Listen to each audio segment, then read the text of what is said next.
Hello student, आज के video में मैं आपको कायरल कार्बन के आर और एस कॉन्फ़िगरेशन कैसे निकालते हैं उसके बारे में बताऊंगी।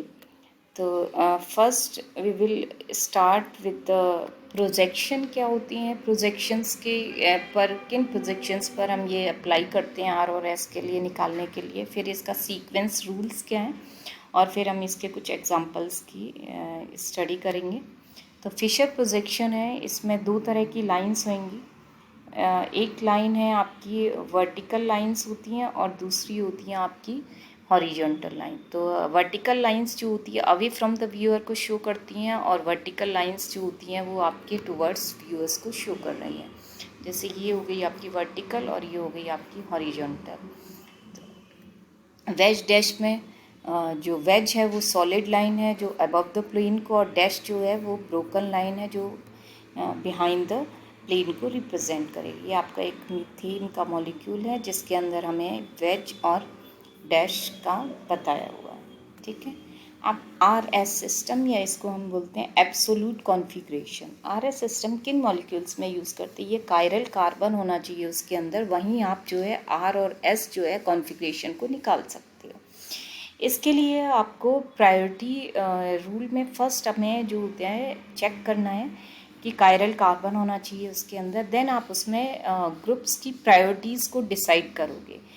कायरल कार्बन है, कायरल कार्बन का मतलब क्या होता है? उसमें 4 डिफरेंट ग्रुप्स अटैच्ड हैं। जैसे हम यहाँ इस फर्स्ट मॉलिक्यूल को देखेंगे तो ब्रोमो, क्लोरो, फ्लोरो, आयोडो, चारों मॉलिक्यूल, चारों एटम्स जो होती हैं डिफरेंट होते हैं। अब इनमें प्रायोरिटीज़ का ऑर्डर डिसाइड करना है जो कि हम एटॉमिक नंबर के बेस पर करते हैं। जिसका पीरियोडिक टेबल में हाई एटॉमिक नंबर होगा उसको हम हाई प्रायोरिटी देंगे। जैसे हम ब्रोमो, क्लोरो, फ्लोरो में देखेंगे, ब्रोमीन का एटॉमिक नंबर है 35, क्लोरो का है 17, ये फ्लोरो का है 9 एंड देन हाइड्रोजन का है 1 पीरियोडिक टेबल में। तो इसमें हाई एटॉमिक नंबर का मतलब है फर्स्ट प्रायोरिटी इसको देंगे ब्रोमो को, देन सेकंड प्रायोरिटी हम क्लोरो को, थर्ड प्रायोरिटी आप फ्लोरो को दोगे और फोर्थ प्रायोरिटी हम देंगे आप हाइड्रोजन को। ठीक है। ये आपका फिशर प्रोजेक्शन की फॉर्म में है। यदि हम ये वेज डैश की फॉर्म में हो तो आप ये देखिए, इस वाले मॉलिक्यूल में कायरल कार्बन हो गया ये सेंट्रल वन, NH2CH3 और क्या है आपका COOH है। तो अब आपने फर्स्ट प्रायोरिटी नाइट्रोजन सबसे ज़्यादा है, देन आपने क्या देखा कि COH ग्रुप लगा हुआ है और एक लगा हुआ है CH3। तो यदि दो अटैच सेम कार्बन है तो हम इसमें नेक्स्ट एटम को कंसीडर करेंगे। जैसे कार्बन के साथ में यहाँ पे कौन सा है, हाई एटॉमिक नंबर का ऑक्सीजन अटैच्ड है, जबकि CH3 में हाइड्रोजन अटैच्ड है। तो COH ग्रुप को हम सेकंड प्रायोरिटी दे देंगे और मिथाइल को थर्ड दे देंगे और फोर्थ हो जाएगी हाइड्रोजन की प्रायोरिटी। सेकंड रूल ये बताता है कि यदि आपके पास में किसी एटम का आइसोटोप प्रेजेंट है, आइसोटोप प्रेजेंट है यानी एटॉमिक नंबर था सेम लेकिन उनके एटॉमिक मास में डिफरेंस होता है। यदि हम हाइड्रोजन के आइसोटोप की बात करें तो हाइड्रोजन के आइसोटोप में कौन से होती हैं, ड्यूटीरियम होता है, ट्राइटियम होता है। ठीक है। तो ये जब होता है और प्रोटियम होते हैं, तो ड्यूटीरियम और ट्राइटियम यदि है तो इसको हाई प्रायोरिटी देंगे। यदि हम इस वाले मॉलिक्यूल को चेक करेंगे तो इसमें क्या है, इथाइल ग्रुप लगा हुआ है, फिर है मिथाइल, फिर ड्यूटीरियम और हाइड्रोजन। तो इथाइल मिथाइल, इथाइल में फर्स्ट प्रायोरिटी हो जाएगी, सेकंड प्रायोरिटी आपकी मिथाइल की हो जाएगी। ड्यूटीरियम और हाइड्रोजन में देखेंगे तो ड्यूटीरियम का एटॉमिक मास जो होता है ग्रेटर देन होता है हाइड्रोजन, तो इसको हम हाई प्रायोरिटी में देंगे। तो थर्ड प्रायोरिटी आपकी किसकी हो जाएगी, ड्यूटीरियम की हो जाएगी। फाइन। देन फोर्थ प्रायोरिटी आपकी हो जाएगी हाइड्रोजन की। फाइन। नेक्स्ट है, यदि double bond is present in the in this groups तो उसको हम डुप्लीकेट की तरह कंसीडर करते हैं। जैसे यहाँ पे हमने देखा कार्बन कार्बन डबल बॉन्ड है तो उसमें जो ये बॉन्ड है उसको हम कार्बन कार्बन की तरह कंसीडर करेंगे और इसको प्रेफरेंस देंगे। ठीक है। यदि ट्रिपल बॉन्ड प्रेजेंट है तो ट्रिप्लिकेट की तरह देंगे। जैसे हम इसको एक्सपेंडेड फॉर्म में लिखा है हमने, ये इस तरह से रिप्रेजेंट करेंगे। और ये जो है डुप्लीकेट ट्रिप्लिकेट ये सारी क्या है, हाइपोथेटिकल्स हैं।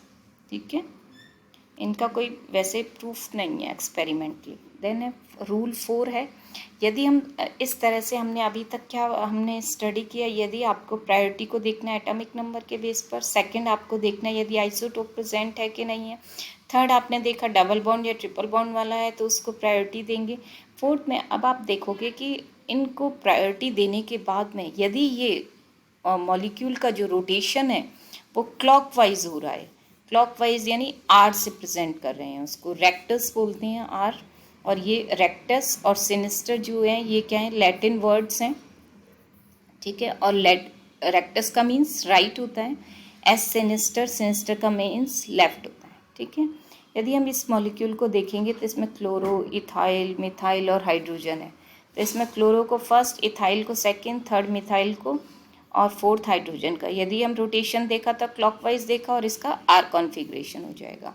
देन आप सेकंड में देखेंगे तो इसमें यदि ब्रोमो को फर्स्ट दिया, सेकंड क्लोरो हो गया, थर्ड मिथाइल हो गया, और इसका कैसा आपका रोटेशन हो रहा है, काउंटर क्लॉकवाइज हो रहा है, या इसको हम बोलते हैं एंटी क्लॉकवाइज, ठीक है, और इसको आप एस कॉन्फ़िगरेशन डिसाइड करेंगे। अब इन 4 रूल्स को फॉलो करते हुए हम कुछ क्वेश्चंस की स्टडी करेंगे। जैसे ये मॉलिक्यूल है, इसमें आर और एस कॉन्फ़िगरेशन हमें निकालना है, तो इसके लिए सबसे पहले हमने कायरल कार्बन देख लिया, जिसमें OH इथाइल ग्रुप और मिथाइल हाइड्रोजन ग्रुप्स लगे हुए हैं। OH की प्रायोरिटी फर्स्ट हो जाएगी क्योंकि ऑक्सीजन का एटॉमिक नंबर, सेकंड हो जाएगा इथाइल हो जाएगा, थर्ड मिथाइल हो जाएगा और हाइड्रोजन हो जाएगा फोर्थ। और यदि हम इसका रोटेशन देखेंगे तो ये आपका हो रहा है एंटी क्लॉकवाइज है, ठीक है, तो इसका कॉन्फ़िगरेशन क्या हो जाएगा, आपका कॉन्फ़िगरेशन हो जाएगा एस कॉन्फ़िगरेशन, फाइन। अब सेकंड मॉलिक्यूल में देखेंगे, इसमें भी आपके ड्यूटीरियम OHCH3 है और इसमें कायरल कार्बन है, 4 डिफरेंट ग्रुप अटैच्ड हैं, तो इसमें हम प्रायोरिटी ऑर्डर करेंगे तो फर्स्ट आपका मिथाइल हो जाएगा, फर्स्ट OH हो जाएगा, सेकंड मिथाइल हो जाएगा, थर्ड आपका ड्यूटीरियम एंड फोर्थ हो जाएगा हाइड्रोजन, ठीक है। तो जब हम इसका रोटेशन चेक करेंगे तो इसका रोटेशन आ रहा है एंटी क्लॉकवाइज, बट इसमें हाइड्रोजन की, क्योंकि ये फिशर पोजीशन है, तो इसमें आपको एक चीज़ का ध्यान रखना है, हाइड्रोजन की पोजीशन क्या है। यदि हाइड्रोजन आपका पोजीशन वर्टिकल है तो जो कॉन्फ़िगरेशन आपका रोटेशन आ रहा होगा उसी कॉन्फ़िगरेशन को करो, लेकिन यदि हाइड्रोजन की पोजीशन हॉरिजॉन्टल होती है तो जो कॉन्फ़िगरेशन आ रहा होता है उसका इन्वर्स करके लिखते हैं। जैसे यहाँ पे एंटी क्लॉकवाइज आ रहा है, एस आ रहा है वैसे, तो इसका कॉन्फ़िगरेशन होएगा आर, ठीक है, ये चीज़ आपको ध्यान रखनी है। सेकंड एग्जांपल हम देखेंगे OHCHO NH2, तो इसमें ऑक्सीजन का फर्स्ट प्रायोरिटी हो जाएगी, सेकंड हो जाएगी आपकी NH2 की, थर्ड हो जाएगी CHO की और फोर्थ हो जाएगी H की। तो इसका रोटेशन हो गया आपका S हो गया और एंटी क्लॉकवाइज हो गया, और हाइड्रोजन आपका वर्टिकल है तो आपका जो कॉन्फ़िगरेशन आ रहा है वही हम उसको कंसीडर S हो जाएगा, ठीक है। नेक्स्ट है आपका ये वेस्ट प्रोजेक्शन में आपको वेस्ट डैश में बताया है, इसमें आप देखेंगे OHCH2D CH3H है, तो इसमें प्रायोरिटी ऑर्डर देखेंगे तो OH का फर्स्ट आ जाएगा, फिर क्या है CH2D ड्यूटरेटेड हो गया और यहाँ पे मिथाइल हो गया, ठीक है, तो सेकंड हो जाएगा CH2D, थर्ड हो जाएगा ये, और फोर्थ हो जाएगा आपका यहाँ पर। तो ये आपका आ गया, जब इसका हमने रोटेशन देखा तो आपका ये आ रहा है एंटी क्लॉकवाइज, एंटी क्लॉकवाइज यानी कौन सा हो गया आपका एस कॉन्फ़िगरेशन, ठीक है। वन मोर एग्जांपल, इसमें है आपके आयोडो, फ्लोरो, हाइड्रो और ब्रोमो। तो इसमें आपने देखा कि फर्स्ट आयोडीन का एटॉमिक नंबर सबसे ज़्यादा है, देन क्या है आपका ब्रोमीन का है, थर्ड है आपका फ्लोरीन का, फिर फोर्थ है आपका हाइड्रोजन का। तो यानी इसका रोटेशन क्या आ रहा है आपका आर रोटेशन आ रहा है, ठीक है, आर रोटेशन आ रहा है, तो इसका जो हो जाएगा कॉन्फ़िगरेशन क्या हो जाएगा, इसका आर कॉन्फ़िगरेशन हो जाएगा इस कायरल कार्बन का, ठीक है। So I think now you are clear with R और एस नोमेनक्लेचर। इसमें हमने सब स्टार्ट किया प्रोजेक्शन से, ये फिशर प्रोजेक्शन और वेज टेस्ट में हम कंसीडर करते हैं, फिर हमने इसके सीक्वेंस रूल को देखा, देन हमने कुछ इसके 4 एग्जाम्पल्स किए. आई think now you can attempt the questions and if you have any query, just you can write down in the comment box. Thank you.